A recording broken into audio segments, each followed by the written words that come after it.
Hello, everybody, and welcome back to yet another fun, transcendent performance duet review of a Transcendence new production of Ophis, based off the myth of Medusa. And joining me on this new adventure is a new face to our Transcendence family. Normally, it's Jill and I that get to go out and enjoy these pieces, sometimes Ryan. But this time around, Jill was not available, so we called in one of our great ringers, someone who we know loves movement and theatricality. It is the wonderful Graeme McClelland. Hello, Graeme. Hello, Mackenzie. It was so wonderful to have been invited along on this journey because it was a journey that we were on. It was. It was. You were up and down the stairs. You were going on an emotional journey. There was a lot going on tonight.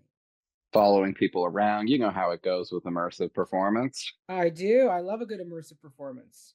It's one of my faves. Make people really feel it.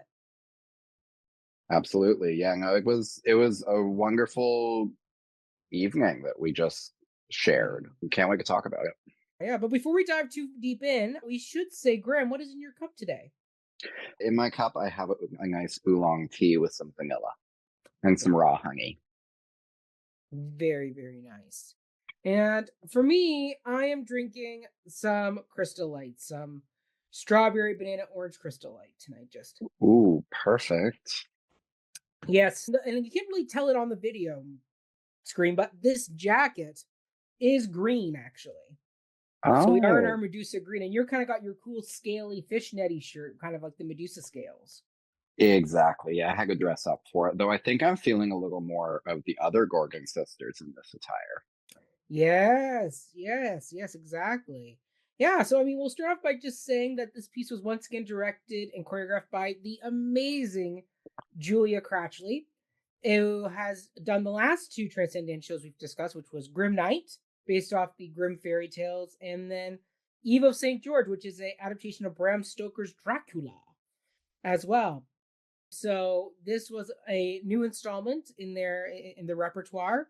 And Graeme, as since you have just read the myth of Medusa, today, do you want to give us a bit of a summary? And then in our spoiler section, we will talk about maybe where the plot differ. But generally speaking, what is the plot of the myth of Medusa? Because we all know about the head of snakes and she can turn men to stone, but like what kind of is the story of Medusa? There's a lot of interesting detail about the myth of Medusa because, of course, I think that media and storytelling, contemporary storytelling, has really painted Medusa as just another monster to be killed. And honestly, going into this show, I kind of thought, like, oh, yeah, Medusa is one of the most famous Greek monsters. You see Yep. them you see Medusa in Clash of the Titans and Percy Jackson, and Yep. she shows up anytime you need this kind of feminine figure of destructive Greek mythological force. Insert Medusa. However, looking more into the history of the behind the myth, it is a bit more tragic than one might think. Absolutely. Largely due because it's one of, like all Greek stories, it's told by numerous different writers like Hmm. over time. And Medusa was, after the Odyssey, given more of a backstory.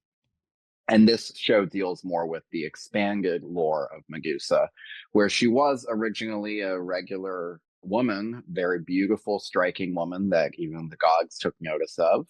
Hmm. And she was a priestess of Athena's. Hmm. And Poseidon was particularly smitten with her and made offers and passes at her, but due to her faith to Athena, she always rebuked him. Medusa's all those who worship at the temple of Athena were virgins. That's part of the deal. To be worshiping Yes, at the temple of Athena. and it is also fun that Medusa's the child of some pretty great forces as well. Yes. I don't remember exactly which ones off the top of my Hmm. head. I'm not that well versed, but Poseidon ends up saying, "Well, to hell with virtue and chastity. I'm going to take Medusa." Yes. For the PG version of wording that. Yes. And because even Athena was jealous of Medusa's beauty and her hair, especially, Hmm. before it rivaled Athena's hair itself, because Athena couldn't take any action against Poseidon as god on god punishment was a no-go between them. Athena ended up cursing Medusa, as she thought it was a way of kind of getting back Poseidon, who clearly was showing favor to her, Mhm. and ended up cursing her that any man who gazes in her eyes will be turned to stone, and turned her hair into a nest of venomous snakes. And Yeah. that's very much the creature that we know. But what's interesting about Medusa in general, and this is something that I think the show taps into a little, and we'll get more into that later. But Mhm. in terms of the myth, there's a lot of different interpretations. But regardless, the kind of view of Medusa is very much one of villainizing femininity and also Mhm. feminine power. And Yep. it really depends, depending on what era you're in, what age you're reading the Medusa myth. You know, if you're in a very Christian time period, the reading of the Medusa myth was very much that paint Medusa as this evil temptress, this kind of like Mhm. her hair and her gaze was the kind of sexual power of women and the Mhm. ability to draw people into sin and temptation. Yep. Or do you view her as the figure who was done wrong by and was not taken care of by the powers that be and was very much a tragic force? Or do you view her as just a force that embodies passion? There's a lot of different readings, just like all great myths. You can read it all sorts of different ways. And Medusa show and reading up on the myth before really did give me a greater insight and greater appreciation for this Mhm. character that I, like so many others, have loved for years. Mhm. Yeah. Well, that's all a terrific summary. And I will say that we spoke with Julia before the show, and she made a comment to us. She goes, Mac, I don't know if you remember, but when you and Joe were talking about like the Eve of St. George and kind of where we could go for our next project, you had brought up Greek myths as like a topic of exploration. And she goes, we were already programming this particular piece at the time. We were already in early works for it. And so that was kind of a funny quinky dink, as they say, where, it all kind of comes It, together. it's like you have the view of the oracle, or I might um, listen. is Listen. your middle name Cassandra? No, I wish it's Mackenzie. Yeah. I mean, now I've been telling Julia that the next one they have to do is a Charles Dickens Tale of Two Cities adaptation. Just the more I thought about it, like on my walk home, I was like, Julia, you got to do Tale of Two Cities. It's got a love triangle in it. You got people being guillotined. You got revenge plots. You I mean, there's so it much sounds like multiple story. we gotta give Dickens some love, because I feel like a lot of people associate It's a Dickens big with. cast, so lots of dancer opportunities. There's no orphans though, so that's good. Unlike Oliver Twist, where you got to have orphans running around. This is a good balanced group. Either way, point being, Julia, if I was right about doing some Greek myths, then maybe Dickens could be next. You never know. You never know. Yeah, Julia, if you're listening to this thing, we have some ideas over here, some predictions, and I honestly Yes. love the idea of taking myths and but also works of literature and adapting them into Hmm. physical performance, just because you're Yeah. able to bring out so many different nuances within a work just by changing the medium, and changing it Yes. to something that's mostly nonverbal is Hmm. it's one of my favorite choices to make, because as much as I'm a Yeah. writer, as much as I am a playwright, I also have a great appreciation for silence. Yes. Yes. Exactly. Exactly. And I mean, this piece did what unique because unlike past pieces, this one opened and closed with an actual little mini monologue, kind of setting the stage, setting the scene for the audience. And I thought that was a really nice touch because they spoke about, if you don't want to be a participant in the show and just want to be a viewer, then like this is how you signal that to our performers. Like I thought that was a very well crafted in character speech. And I think that it also is a bit of a nod to Greek tragedy, because there always Yes. was a chorus in Greek tragedy. So Yes. it's nice to Yes. kind of, and also kind of nods to Shakespeare as well. I think Hmm. of the famous prologue from Romeo and Juliet, which Hmm. kind of sets the scene, kind of Yes. primes the audience for what they're about to witness and Yeah. perceive and hear. Yeah. And also with immersive shows, it's really important to lay the rules of engagement down Hmm.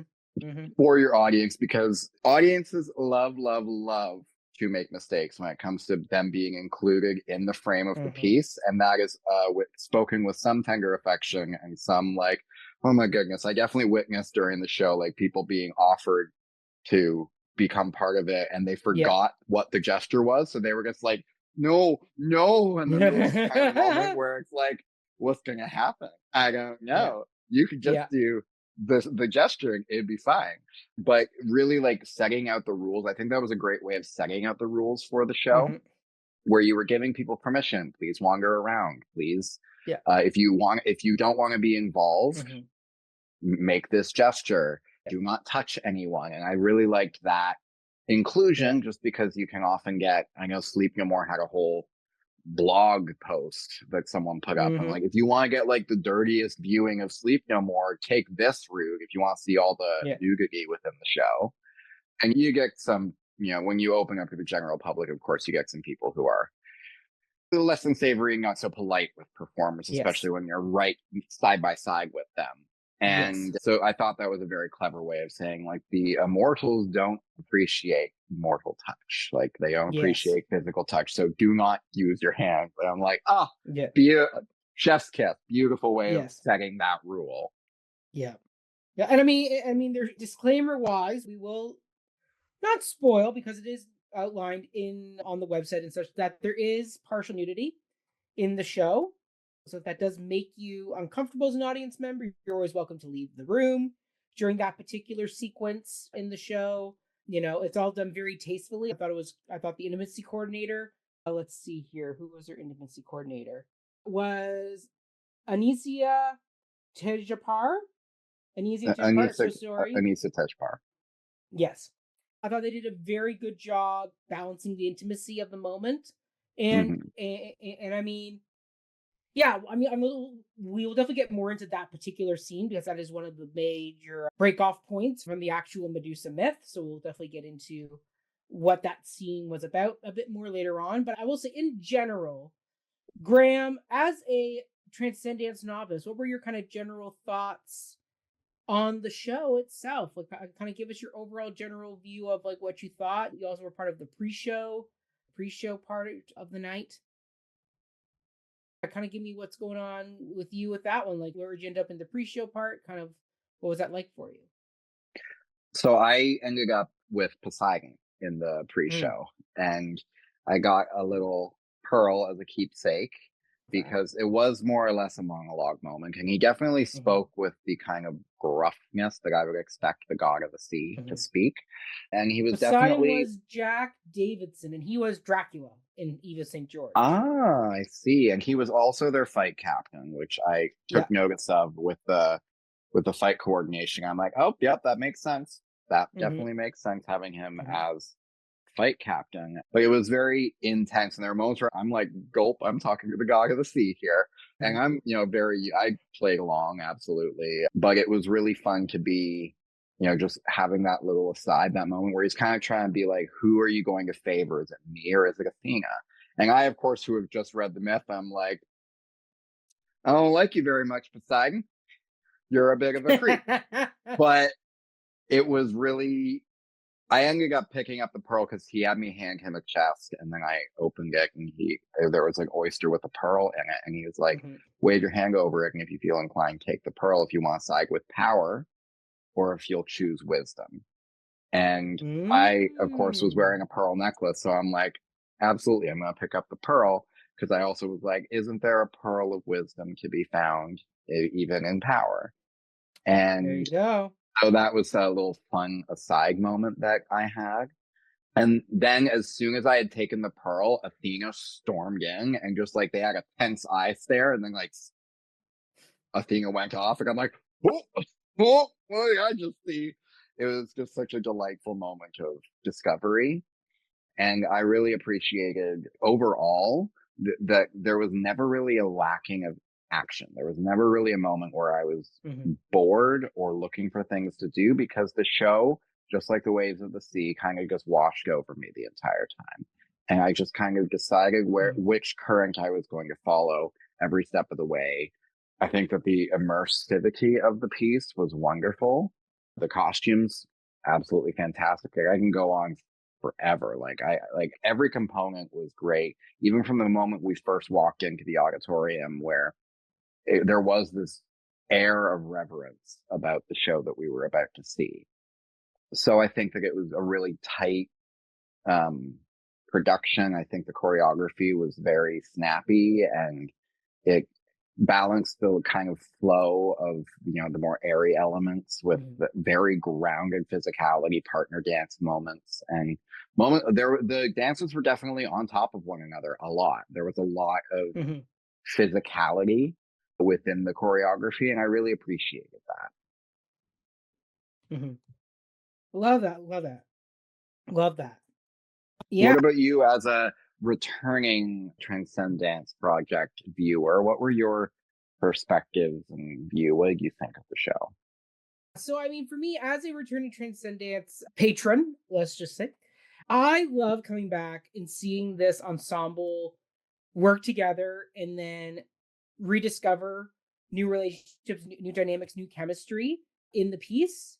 Like the fact that so many of them got to try new roles or explore new elements of their dance performance, I thought was really well done. Like Joey Argio as Athena, they were downright terrific. And I mean, the first time I saw them perform was in Grim Night, and they were like the Maleficent evil queen sorceress type character, which was really fun. And then in Eva St. George, they were the one that ends up eating bugs in the insane asylum. I forget the character name. But once again, a very physically demanding role. And this was an interesting performance because Athena, as a god-like figure in mythology, is both very masculine and feminine because she represents war and wisdom and logic. Athena's literally born from Zeus putting his head on an anvil and having his skull split that she erupts from. So, I mean, it's a very physical, both masculine and feminine god, a very androgynous god. And I think the fact that we had the wonderful Joey playing this part brought both that masculine and femininity that Athena kind of warrants. I thought that was a terrific bit of casting there. And then we already talked about Jack as Poseidon.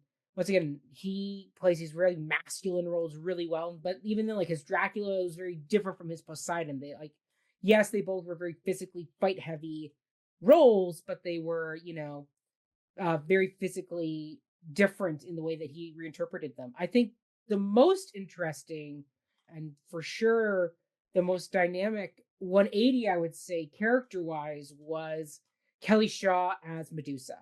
Because when I first saw her perform, she was Cinderella in Grim Night. And then she was like the lead heroine character of Eva St. George, like the girlfriend of the guy who's hunting Dracula, not Van Helsing, the other one, the one that Mhm. what's his name, Keanu Reeves plays in the movie, the fiance character of that.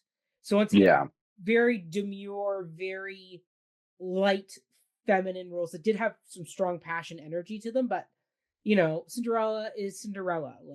There's an element of not pa- passivity is not the word, but it's that element of you know softness to the character that with Medusa is there at the very very beginning, but very quickly it's lost in the sense that she really much inhabits the sexuality, the sensuality, the power of Medusa, and she really embraces that darker romantic energy that fuels this character. And it was a very different side than what I've seen Kelly do before.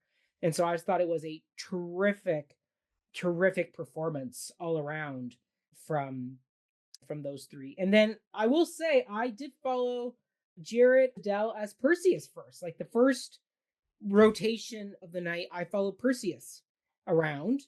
And that was a very interesting performance because there were quite a few moments of pause and just sitting on the stairs, sitting in the body. And one would think that'd be boring and like, why am I watching this guy sit on the stairs?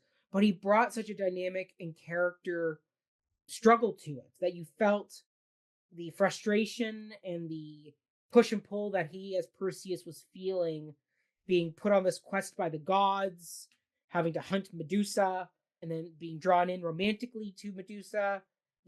There's a whole element to his Perseus that was quite interesting. That even though, yes, there were quite a few moments of pause and stillness, you still felt it really well. So yeah, And I think everybody throughout the night was terrific. I didn't really get to follow the Fates or the Gorgon sisters, but from the clips I did see of them, they all were terrific. They're the ones. The Fates were the ones I got to go meet in my pre-show, and I got given a special rock to protect me from the gods. But they all were terrific. Once again, they were a lot of combo moves, which was quite interesting to watch. The kind of the snake-like pretzel-y work they were doing, interweaving with each other, was quite well done. So yeah, yeah, I just thought everybody pulled it off tonight really well. I really enjoyed following the Fates through a lot of the Mm-hmm. performance. In the first Mm-hmm. pass of the show, uh, I stayed mostly in the main hall and kind of saw things, but I was up Yeah, above so I could see things that were happening above as well as down you below. were So on Olympus. I was split focus on Olympus, and I really a Both were on moment Olympus tonight for the beginning. That was a rare that thing where we both got to start in the same spot in the evening. that we were. Mm-hmm. I think that what I found interesting also, I got a little one-on-one time with Zeus up on Olympus, where he was kind of whispering to me about his own, like, there's a storm coming, and Mm-hmm. there are storms that I am building, and there's authority, but I am the ultimate authority, so I have to stay strong. And it was just like a Mm-hmm. wonderful insight into Zeus's character, made him kind Mm-hmm. of more vulnerable. And Zeus was played by Tyler Glenhill, who had some great power with Yeah. the lifts and the physically demanding aspects of the Yeah. show. But yeah, the Him and three, Perseus going at it at the beginning where they're on Perseus's back at one point, like it was all very, very well choreographed. yeah, the Fates, McDonald, Tyler Angel, and Shauna Kiyama, Mm-hmm. all fantastic. They were really very fluid in their motion, but able to also Mm-hmm. again stack on top of one another, weave in and Mm-hmm. out of one another, and they had this ball that was painted up to be an eye that they Yes, because shared yeah, the between the Fates three always of share the them. eye. Yeah. Yes. And it was fun to see them at Mm-hmm. times play keep away with. There was a moment I saw in the front room Yeah. where they were playing keep away with Persia. Well, Perseus was going after it and also not wanting to see it, but they were wanting to show him something, but also Mm-hmm. so it was a bit of a give and take. And then they Mm-hmm. did a very similar scene with Poseidon later, I never saw the which Poseidon scene. that was really fun. It just, whenever the Fates were there, I'm like, ooh, I like this. And the costume design for the Gorgon sisters, Martha Hart and Mm. Jasmine James, did a wonderful job of really animating this big billowing fabric. And I know this Mm-hmm. fabric because I actually have a cape of very similar material that I love to wear. And it's very flowy and drapey, and it really Mm-hmm. hangs in the air when you put in the right Mm-hmm. motion through it. And it was really wonderful that their presence lingered everywhere they went, Mm-hmm. because they had this long drapey gauzy black like lacy material from their Mm-hmm. arms, and then this long kind of golden Mm-hmm. shimmering again material that floats in the air. It kind of left this aura around them that was lingering wherever they went. And I also saw some wonderful moments between Poseidon and the Gorgons. I never went downstairs, and I really would love to go rewatch the show because I like to see spaces like the stairs and the downstairs like I didn't The get to downstairs see. is incredible because that's where the Fates cave is. And oh my goodness, that set design, our set design was done by Jennifer Goodman, who did that original set design. And once again, the use of this space, the way they've transformed it 3 different times now, is downright incredible. Like the Cave of the Gorgons was so amazing. And I wish you had gone downstairs because there's a scene which we'll get into in our after our spoiler section that takes place in the basement that I thought was one of the most beautiful pieces that I saw of the night. So Then I definitely have to go back. yes, absolutely. Well, I mean, the show is running April 4th to the 6th, and then April 10th to the 13th. So there is time, Graham. There is time, and you're only 2 blocks away. Oh, look at that. Mm-hmm. Yeah, I mean, do you have any other non-spoilery things you want to discuss before we dive into our spoiler realm? I don't think so. I think that Okay. just as a whole, the production was solid. All the design Yeah. elements were working in Mhm. wonderful unison. They made great use of the space, and all the Mhm. performers really were given their all. And it was wonderful to see also just how they changed and transformed over the course of the production. Yeah.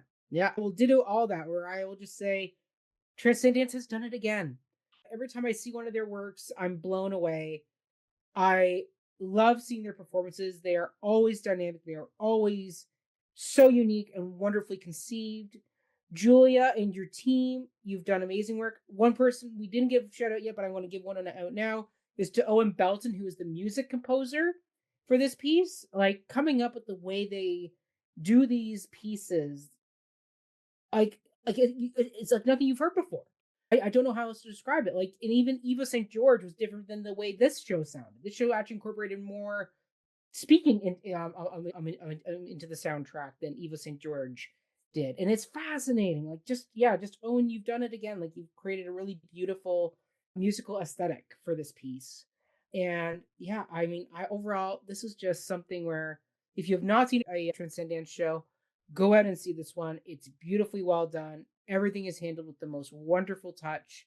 You will not be disappointed in this at all. You will just be blown away by the amount of effort and detail that has gone into this piece. So bravo to everybody.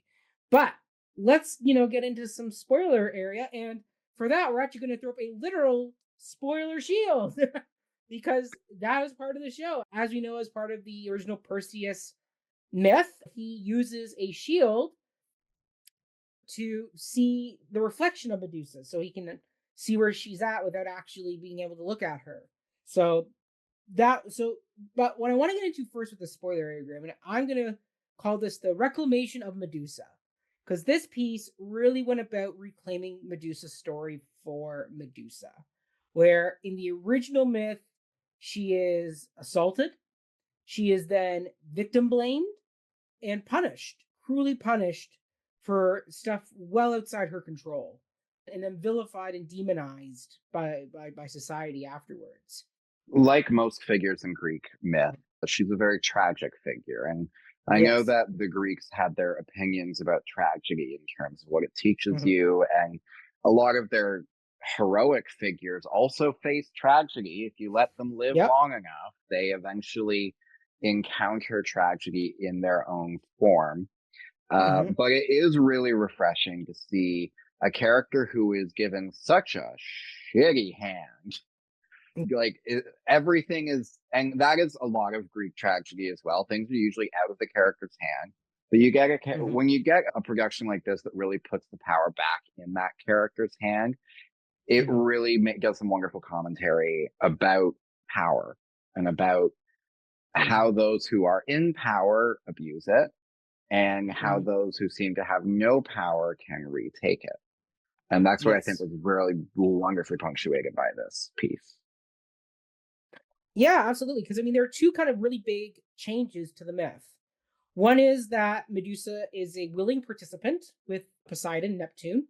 Mm-hmm. Um, they willingly enter into the relationship. It is not a forced situation where, as we said in the original myth, she is full on assaulted and attacked by Poseidon. In this, she willingly enters into this consensually, and that's where the nudity does come in. There is partial nudity in that scene, which once again Kelly and the intimacy team with Jack as Poseidon all handled that moment very well. I knew because I read the discovery there was going to be nudity somewhere in the show, and I missed the Medusa section the first time because I was following Perseus.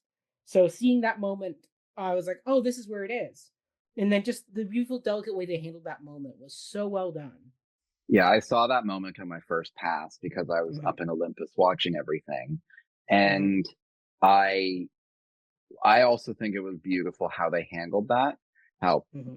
honestly I did not see much. It was all beautifully, like, whether covered Mm-hmm. by costume or arms across the chest Yeah. or through a lift or with just the way that the movement was.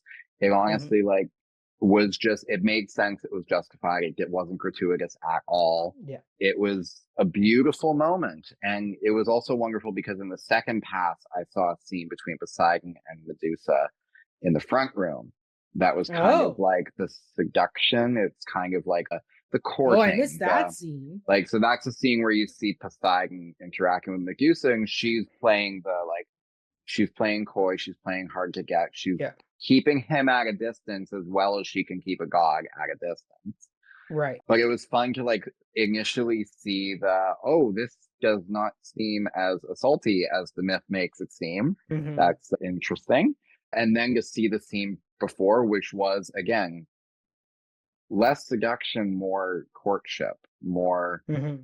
there's interaction. And then you have Medusa leaves and Athena comes in. And Athena was like storming around for a lot of the early show. Yes. And in the front room, especially, I got to see a lot more interaction between Athena and Poseidon throughout, and how their relationship changes over the course of the piece also is very Mm-hmm. interesting because up in Olympus, of Mm-hmm. course, like near the beginning, they have a kind of three-way dance Mm-hmm. with Zeus. And it seems like there's a competition, there's fighting, there's kind of a Yes. animosity. And it was very aggressive at the beginning, but Mm-hmm. then it maintains that pace for a little bit, but Yeah. gradually, like a tide is eroding Athena's will to fight.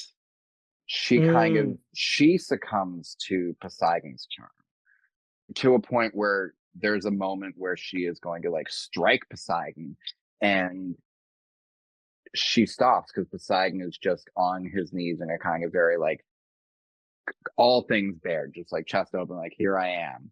And she stops and it turns into an almost romantic moment, which Oh, interesting. was very fascinating to watch. Again, just to see how Athena's choreography changed from sharp, Mm-hmm.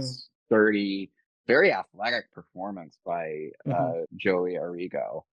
Like Mm-hmm. very, very like heavy with the flips and the lifts and the movement and Mm-hmm. very strong stance. What I also appreciate about the choreography is that definitely I saw the influences of um, contrapposto and the Greek way of positioning Mm. bodies. There was a lot of moments that I'm like there was a moment where Perseus lunges with the sword, which is right out of how you would see Greek heroes, with a kind of jumping Gladiator. lunge, very gladiatorial.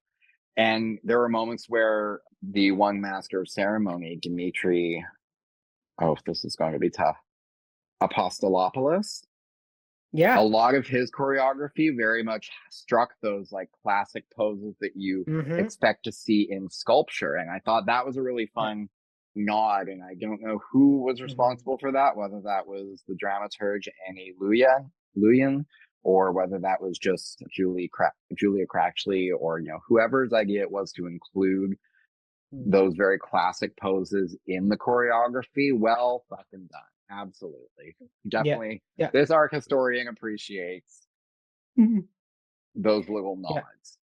Yeah. And I mean, I will say the other element that was part of the reclamation of Medusa's story is her relationship with Perseus. So this is one moment you wouldn't have seen because you didn't get to go downstairs. But there's a moment where Perseus, after obtaining the sword and shield from Athena, travels down to like the Gorgon's lair in the basement. And him and Medusa, where he is blindfolded, have a dance, a romantic, seductive dance with each other. And it ends with a kiss. And I Ooh. was transfixed by that. Like I was totally transfixed and blown away by the way they reinterpreted that relationship. Where in the original myth, Perseus comes to kill Medusa, and that's kind of that. It's like, okay, we're killing off Medusa, and Perseus is gonna be the one to do it. This, they created a whole new storyline that feeds right into the climax. But oh my gosh, that duet, I saw it twice because that's the one part of the story where Medusa and Perseus' storylines cross. So I got to see it when I was following Perseus' story first, and then I got to see it again when I followed the Medusa storyline. And so, yeah, both times watching it, I was utterly transfixed. And the music that Owen Belton created for that moment was some of the most beautifully subtle, romantic music you could find. It was so lightly handled that I was full on bought into this to their romance.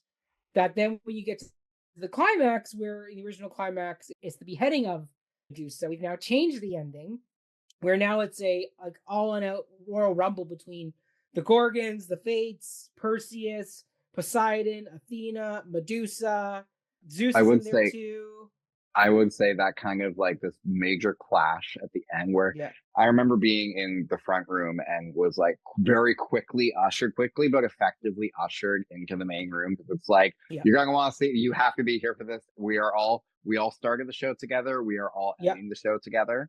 yes, Which really does also lean into Greek tragic theater of like sitting yeah, together and seeing art in unison was yeah, a form of worship of mm, Dionysus, and it was a reverence ceremonial moment.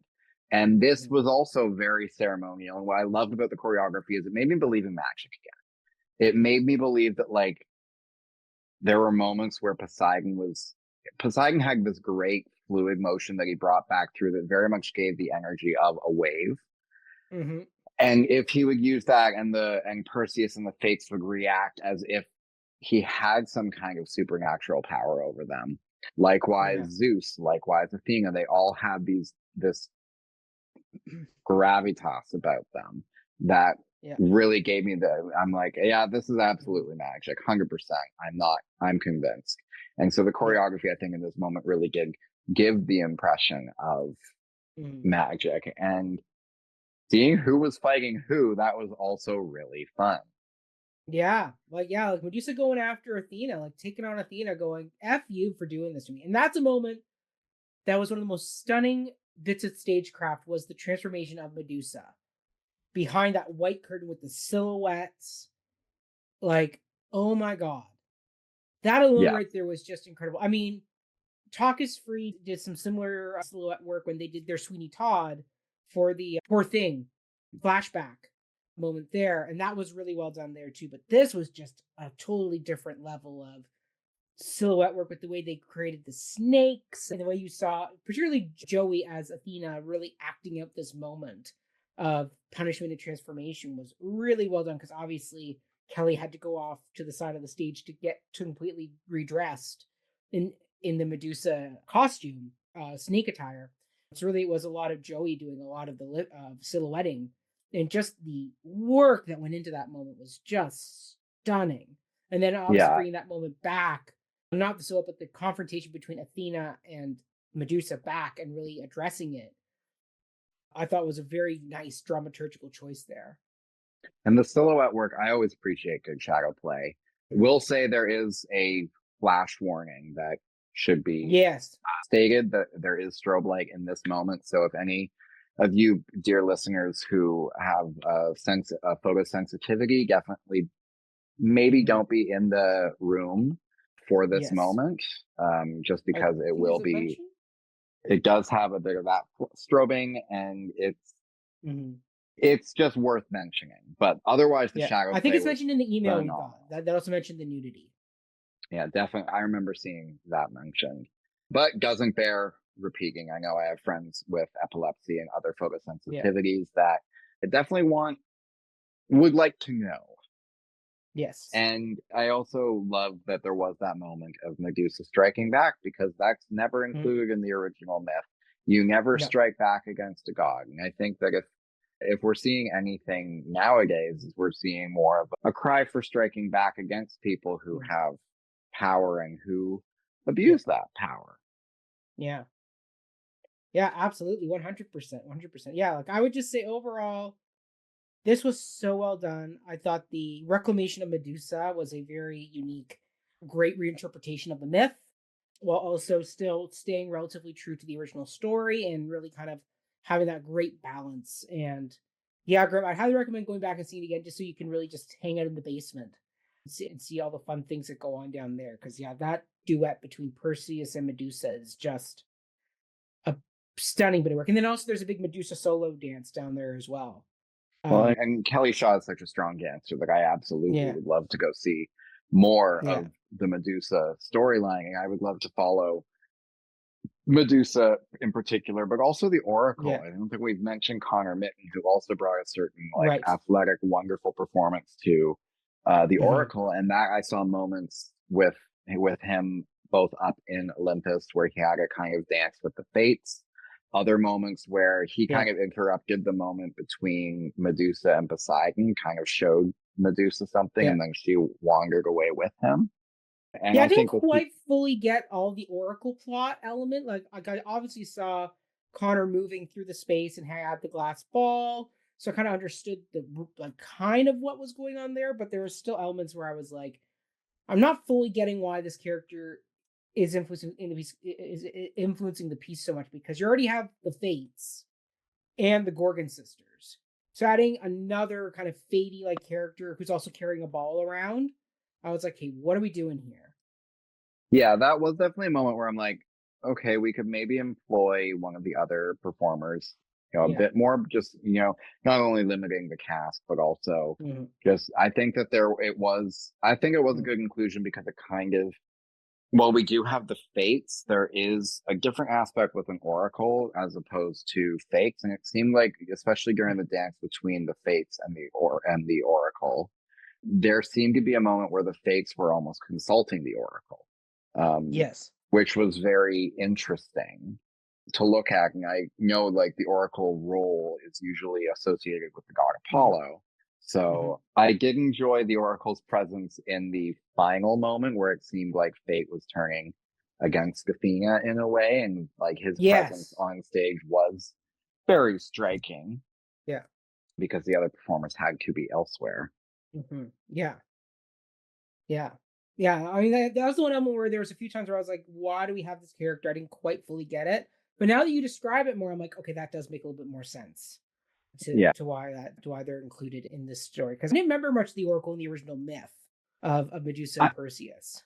I think the oracle is, the oracle in most rules is in most Greek tragedies. I remember is kind of the presence of truth. I don't remember True. which.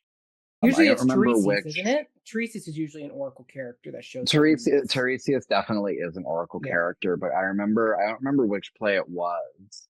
It could be Oedipus, but they go consult the oracle, and the messengers come That's back right. with the missives of the oracle, and Oedipus definitely says, "Nope, they're wrong. The oracle must be incorrect." Which, of course, Yeah. that goes over really well for Oedipus. Yeah. There's another phone you could do, Julia. The story of Oedipus. Let's bring back Oedipus. Actually, I would love to see the back eye because dang, this is Oh, the pretty. back eye. That'd be a good myth to adapt. The Bacchae or Medea, because here's the thing: justice for my girl Medea. She Yeah. definitely Medea got wrong done. Yes, she does some pretty awful things, but at the same time, Jason is straight up going to leave her. Like, come on now. Yeah. Yeah. It's like, what, you're going to leave me to take care of your kids? No, no. Also, Mhm. Medea's departure from the play Medea is literally her on a golden chariot being pulled by dragons. That is cool. She is the original Alphaba. We'll just say that much. There you go. I love that. I love that. I love it. And on that note, I think we can drop the spoiler shield. Graham, do you have any other final thoughts before we wrap out for the night? I don't think so, but other just go and see this show while it's running. Mhm. Please, please, please do yourself a favor. Go and see this show. It's some phenomenal physical theater, some amazing, beautiful dance, and you really get the emotion from all characters, and you get to see exactly what the side of the myth that you maybe don't know. Mhm. Love that. Love that. And I will say once again, Julia, Transcendence team, you have outdone yourself. The show runs April the 4th to the 6th and then April 10th to the 13th. So please come on out, check it out. These are the unique, wonderful theater pieces that Toronto can develop when given proper support. So put your money where your mouth is. People come support the arts. This type of art is unique. It's special. It takes a lot of effort and work to pull it all together. Julia and her team do a terrific job. And just come on out, show your love, show your support. I grew up dancing, but I was never a big dancer, and I absolutely adore this style of physical theater. After many years of not loving physical theater as much, Transcendence has turned me around on this style of theater, and I thoroughly enjoyed this piece. You're now batting 3 for 3, Transcendence 3 for 3. Bravo to you all. Wonderful. Graeme, where people find and follow you? You can find me on Instagram at Instagram, spelled like my name, Graeme, because I'm clever and funny like that with 3 9s on the end. So Instagram 999. Love that. Love that.